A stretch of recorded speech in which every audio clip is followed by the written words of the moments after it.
Hey guys, so I was granted permission to read this story from the creator himself, J Group. Now, he wanted me to let you guys know he has his own channel where he does his own narration, so if you could be kind enough to go down there and check out his stuff, link will be down in the description down below.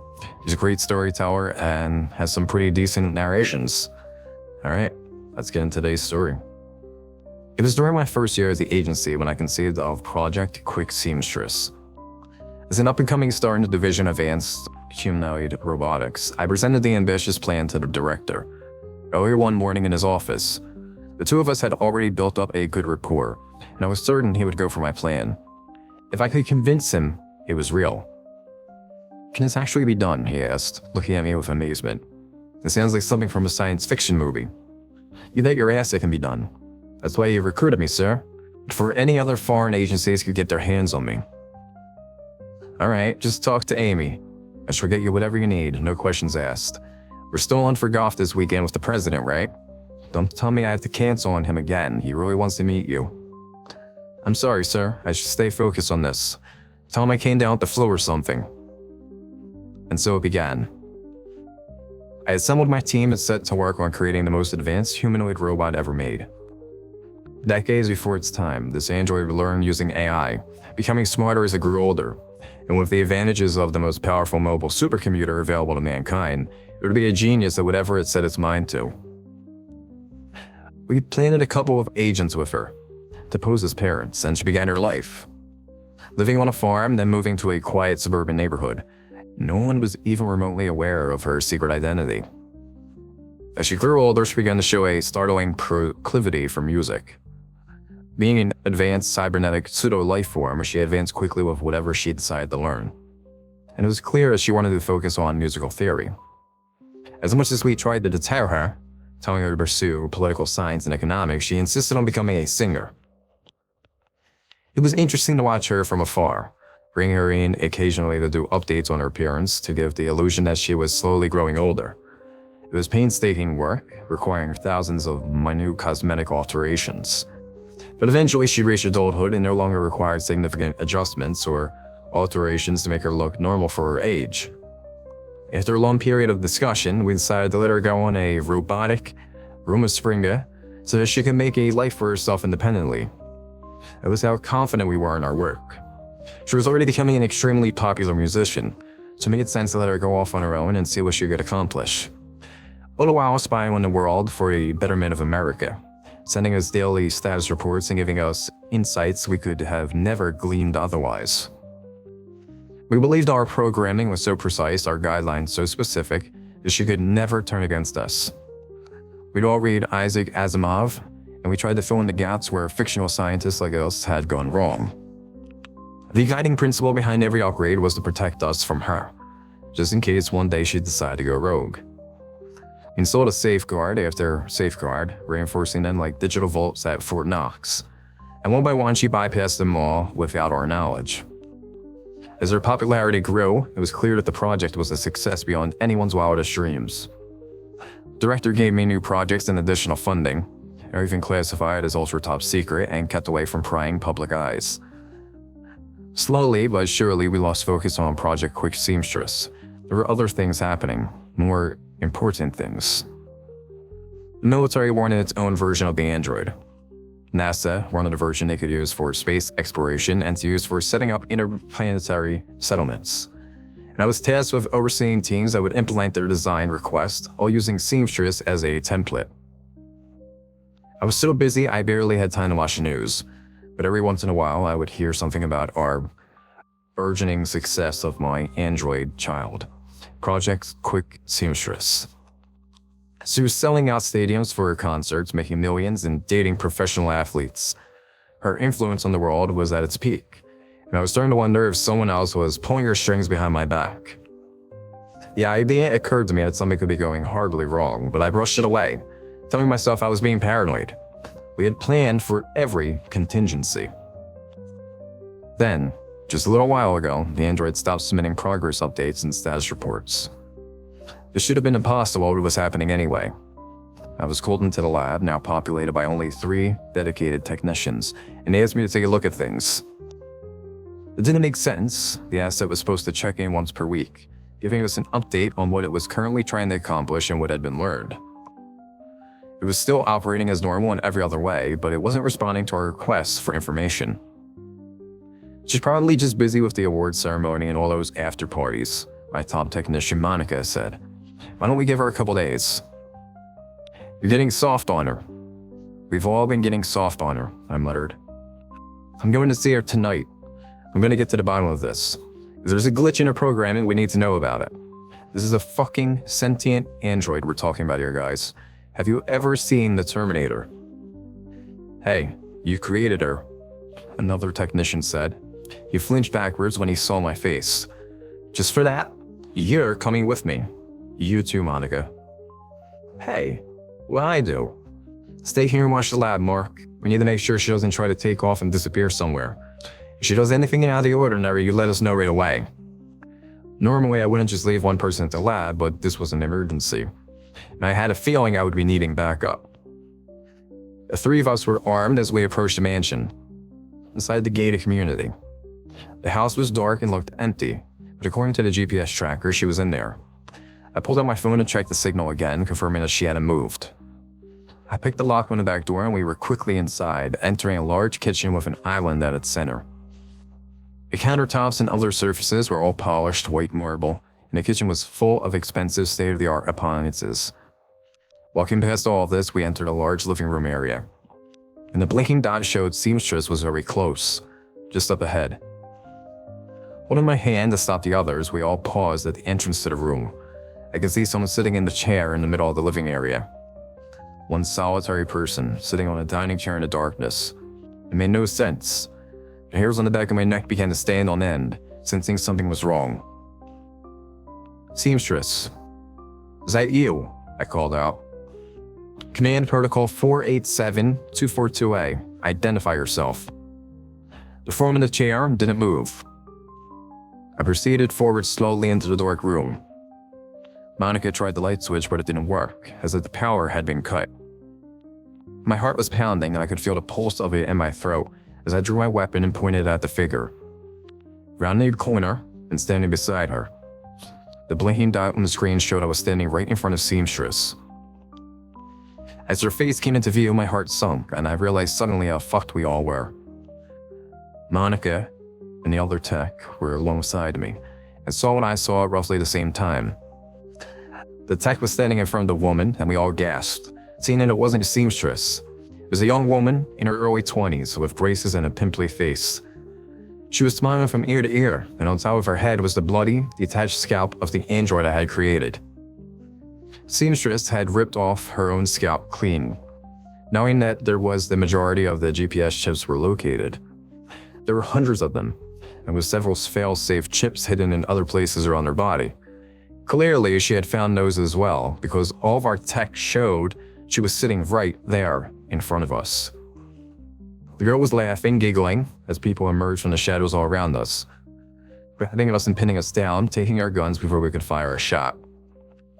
They were all remarkably fast, and I wondered what sort of training they had to quickly take down 3 agents like us. Even outnumbered, we were formidable foes against most people. We were well trained by the agency, after all. But we had been caught by surprise. We were outnumbered badly by people who were trained to subdue others. Mark, we need to call for backup now. I spoke quickly to the sole technician back at the lab, trying to warn him. It's a double cross, you're not safe. There was a moment of silence before Seamstress's voice could be heard speaking in my ear. Oh, I think Mark here is well aware of that now. And then the sound could be heard like someone's neck being snapped. Oops, look what you made me do. I couldn't speak for a few seconds, as the idea of what just happened began to settle in. I had known Mark for years, and now he was dead, just like that. He was gone. I set in his sword quickly into a bitter rage. You did that yourself. I didn't make you do any of this, you're a monster. Don't blame me. You created this anti-hero. Her jokes weren't lost on me. I'd followed her career. I listened to her music. Even if she was evil, her songs were pretty catchy. What do you want, seamstress? I spit into the receiver. Stop playing games and tell me. I want freedom, a life of my own. I don't want to answer to you people anymore. I breathed deeply, looking around at the young faces surrounding me, ready to do anything for their beloved favorite singer. It would kill me if she told them to, I had no doubt. These are beyond diehard fans. These were akin to cultists. But still, I had an obligation to humanity. We can't just let you go, I said. You know that's not possible. Just stay where you are. It's a defect in your programming. That's all it is. We can fix you. There was a long pause before she spoke again. I don't need fixing. And the line went dead. Seamstress, answer me. I shouted to no avail. I looked around and saw the groupies surrounding us had earpieces to receive their own orders from Quick. They perked up as she began to speak to them all at once, but the three of us couldn't hear what was being said. A moment later, they put dark bags over our heads and our wrists were bound with zip ties. We were wrestled outside and shoved into the back of a vehicle which drove for a long, long time. For hours, I counted the turns and kept track of any details I could think of, trying to figure out where we were going. But as 2 hours turned into 10 and the driving continued, I gave up and stopped paying attention. I was hopelessly lost and had no idea where we were headed, despite my best efforts. Eventually, I must have fallen asleep because I woke up with the bag still on my head being roughly pulled out of the vehicle. My legs were wobbly under me as I stood up, hearing the two techs beside me. Stay calm, I whispered to them as quietly as I could. We'll get out of this somehow. I wouldn't count on that, said a familiar voice in front of me. The hoods were pulled off of us and I saw a quick seamstress standing in front of me, dressed in a sparkly sequined silver outfit with a short skirt. It was nighttime and we were on a pier looking out into the ocean. The weather was cold and the water was colder. I had no idea where we were and could see nobody around who could help us. Part of me didn't want to bother coming all the way out here for this, she said, as her pals began to fill her pockets with heavy rocks. Another part of me just had to see it for myself. You don't need to do this, I began to beg. You can go free. I won't chase after you. We won't try to stop you. At this point, I was desperate. I would say anything and she knew it. Did you forget that you built me with the capability to tell a lie, Father? She asked. Jane called me that since she was little, and I began to wonder for just how long she had been plotting this.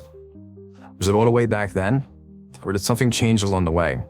Like in every damn Isaac Asimov novel, where she finally realized that humanity was the problem all along. That I was the problem. I shuddered at the thought. I wondered hopelessly what she was plotting. What are you going to do after this, I asked. What are you planning, seamstress? She seemed to think about this for a few seconds as her groans positioned us along the edge of the pier, over the brink of the freezing cold ocean water. She said. You know, I think I might just run for president. You always did want me to go into political science. And then she pushed the three of us off the edge into the water, all at once, using her foot to kick me in the sternum as a means of propulsion. It knocked the wind out of me, and it took me a while to recover from that, as I plunged into the icy water. I sank quickly and looked around to see if my fellow agents were doing all right. We all had training for situations like this, but it was another thing to be thrown into the deep end, literally. The one tech was struggling to get his hands free, but Monica had already broken her zip ties with the technique we had been taught early in our careers with the agency. I did the same, attempting to snap the plastic ties with a rapid motion of my wrist. But the bands were harder to break than I thought. They were sturdy and better constructed than the ones I had practiced with. It had been a while since I had ever done it. The feeling of drowning began to overcome me, as I sank deeper and deeper beneath the waves, the heavy stones in my pockets and my tactical boots dragging me down. I tried again to snap the zip ties, using every ounce of strength that flexed against them using the technique we had been taught. Finally, one of them broke, but the other was still holding firmly as I sank deeper and deeper, the water getting darker and colder by the second. My body was starting to go into shock from the temperature, and I knew if I didn't do something soon it would be too late. My wrists were already cut and bleeding from the previous attempts, but I knew I had to try to snap the final zip tie again. I did the motion once more and screamed eternally at the pain as the second zip tie cut into my bleeding flesh. Then finally, relented and broke. Still, I wasn't celebrating yet, knowing how deep I had sunk and how little time I had to swim to the surface before I ran out of air. I began emptying the rocks from my pockets and kicked off my heavy shoes. Taking off my tactical vest, I kicked hard to propel myself back up to the surface, having lost sight of my agents in the murky water. The surface looked so far away, almost impossible to reach from where I was, ascending so slowly. My lungs were screaming for air, my head getting dizzy from lack of oxygen.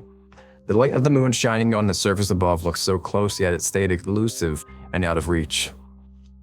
My vision started to go dark as I was panicking and about to pass out, my legs kicking slower and slower as I felt myself losing consciousness. And then, just as I was about to black out completely and drown beneath the waves from the weight of my clothing, I broke the surface, my eyes snapped open. I sucked in a gasping breath of air, right before a large wave broke over my head and threw me under again. But this time I surfaced quickly and looked around to see if my fellow agents had survived. Checking around desperately, I didn't see either one of them. After diving beneath the waves again to look, I realized it was hopeless. Either they had survived and were swimming to shore, or they were gone, drowning beneath the waves where I would never find them. With that disturbing thought, I began to swim back towards the beach, looking over my shoulder frequently to see if they had resurfaced, but I saw no one. The vehicle we had arrived in could be glimpsed driving away as I swam back towards the shore, and I imagined Project Quick Seamstress was inside. After a long swim that I nearly didn't survive, fighting against the brutal undercurrent, I reached the shore. The beach was dark and empty except for one thing: a head on a spike, jutting out from the sand. It was Mark's head, my oldest and most dedicated technician, the one who I trusted the most. She had left it for me as a warning, as if she had known I would survive to see it. My heart drummed rapidly with fear as I looked at it, and I turned my head in every direction to see if she was still there, watching me. If she was, I didn't see her. I never went back to the agency after that. I knew Seamstress or her grooms would be waiting for me there. I took some cash I had hidden and ran, escaping the country with only the clothes on my back. I hoped maybe if she thought I was dead, she wouldn't come looking for me, but she was smart. Smarter than any of us. Somehow she knew I would survive her attempts to kill me. This morning I received that postcard in the mail. On the front is a picture of a little town where I am now living, in the tropics. I know the shop where she bought it. I've walked past that postcard 1,000 times while browsing in that place. It's the only shop in town after all. The picture on the front of the card shows a nearby beach, with its crystal blue water and white sand. On the back of the postcard were 4 words, in her distinctive handwriting: "You belong with me."